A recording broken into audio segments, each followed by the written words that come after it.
Masai Ujiri just revealed some major details on the Toronto Raptors master plan to rebuild this squad, because we all know, it's clear, it was told to us the Raptors are in year one of a rebuild. They traded away their star players last season and let some walk in free agency, and now Masai Ujiri just gave an interview that revealed some very interesting insights in terms of the Toronto Raptors direction, his future with the organization, the Toronto Raptors, and what we can expect from this team heading into this year's trade deadline, free agency, and all of those types of things. So lots of stuff to dive into in this video, but before we do, folks, I have an exciting announcement, as this video is brought to you by Koho. Are you tired of the same old banking experience? If so, it's time to try out Koho. Koho is Canada's leading fintech alternative to traditional banking, and it's designed to help you spend smarter, to help you save better, and helps you even build up your credit all in one app. Koho is a Canadian company that offers a 4% interest rate on your entire balance, and this is a non-promotional rate, which means it is one of the highest interest rates in Canada. With Koho, you can earn up to 2% cash back on everyday spending like groceries, eating out, and transportation, but it doesn't stop there, as Koho makes building credit easier than ever before. The average Koho user sees their credit score rise by 22 points in just 3 months.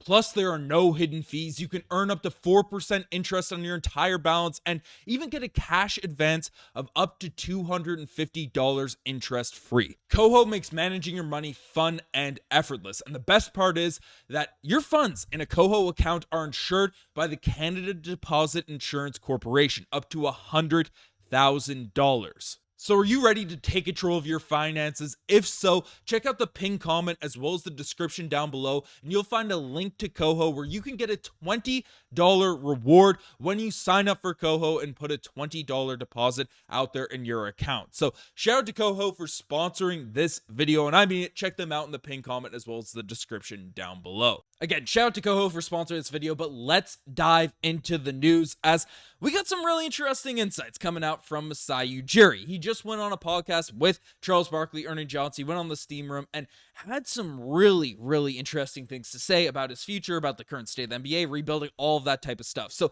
let's dive into what he had to say. So essentially, he talked about the rebuild. He said, it's the understanding the cycle of sports. It's tough to win all the time. We all go through it. I knew there would be a time when you are not able to retool anymore or refresh anymore, and you have to go through a rebuild. So Masai essentially discussed how he knew this was coming. This is something that a reality the Toronto Raptors had to face with. Of course, they traded away Pascal Siakam last year, and he didn't want this team to hit a glass ceiling, just keep pounding, and stay in that mid-tier out there in the NBA for year after year after year. So he knew this is a reality the Raptors would eventually have to face, and was ready to do it. So he went on to say essentially that you have to set up a culture when you are going through a rebuild. I'm proud that we have young players. I'm proud we were able to win here for many years. I'm proud we have an organization that's built from strong ownership, followership, and from fans that were a stable organization. So this is also an interesting kind of insight here as well.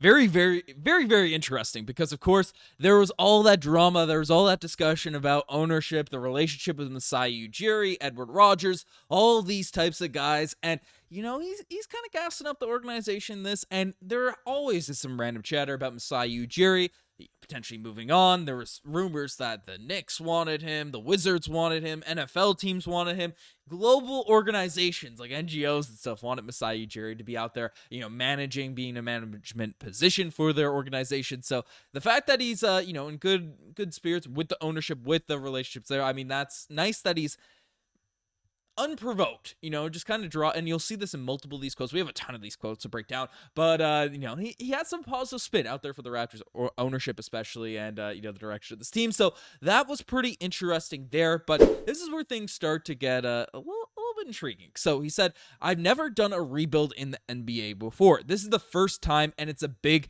challenge, but I also find it refreshing. I find working with young players, again, 20-year-olds, 21-year-olds, 22-year-olds, they don't win in the NBA. You have to build over time.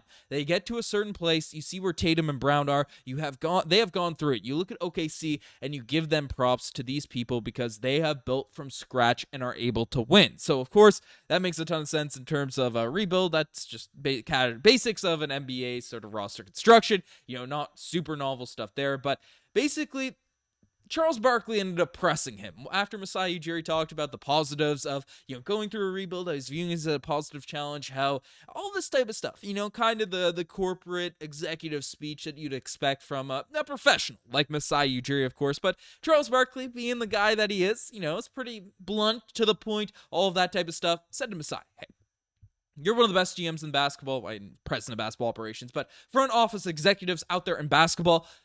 Do you think you gotta leave? Because players are leaving the Toronto Raptors left, right, and center. OG Anunoby, Pascal Siakam, Kyle Lowry, Kawhi Leonard, all of these types of guys. And Masai really pushed back on this point and really had some interesting quotes. Basically, he came out and said that I think the challenge, Chuck, I think that where you are is where you serve. I never look for what my next opportunity or where the good Lord is going to take me. I believe in Toronto. I believe in winning here. It's our jobs to figure this out. Whether it's the new CBA, I'm not someone who's going to be getting paid money and sit here and complain that players don't want to come and play in Toronto. By the way, there's no longer free agency anymore. Players plan to go where they want to play, and that's the new free agency. I think with the new international landscape, from a media landscape, there are going to be some real opportunities here in Toronto that players will want to come here. And in the meantime, we have to build. We have to build with what we have. That will be whether that will be through the draft, that will be through trades, that might be talent we are able to identify that others are not. Trust me, I am not sitting around complaining. I know we have an incredible fan base and great ownership, and it's a great place. So again, you see the ownership comments there, but that's a pretty motivational speech for Masai Ujiri. And again, he was interviewed for like 10 minutes, so I'm only pulling bits and pieces of his quotes here now at this point, but I thought that was a really passionate sort of drive. And like, he talks about how his bosses are not only ownership, management, the NBA, but also the fan base, the media, saying the right things, getting stuff going. And frankly, Masai Ujiri knows how to hype people up, knows how to get people excited about the direction of this team. And we've heard some wishy-washy stuff about Masai Ujiri and his future, especially when contract extensions were up for Masai, negotiating with the front office out there at MLSE. He's been wishy-washy on his future with Toronto, but from his recent comments, from everything he's been saying, he feels very committed and very invested and very excited about this Toronto Raptors rebuild, wanting to win again in Toronto, wanting to, take on this challenge, something he's never done in the NBA because, frankly, he's on those Denver Nugget teams where he traded away Carmelo Anthony, ended up keeping that team in a very upper tier status. The Denver Nuggets haven't been bad since Masai Ujiri took over that school, and frankly, I don't think they've been that bad since he even left. He put them in a very good position after that Melo trade to stay good, and obviously they've had some, good Tim Connelly, good front office execs there. Came into Toronto, and then it looked like there'd be a rebuild, but it didn't end up being a rebuild. They traded away Rudy Gay. It was a couple months of Kyle Lowry, DeMar DeRozan shocking people, and then we just went full in to what Kyle Lowry, DeMar DeRozan did for this franchise. So he seems excited about this chapter, this direction, and still very bullish on this Raptors market, on this Raptors ownership team, and everything that's going on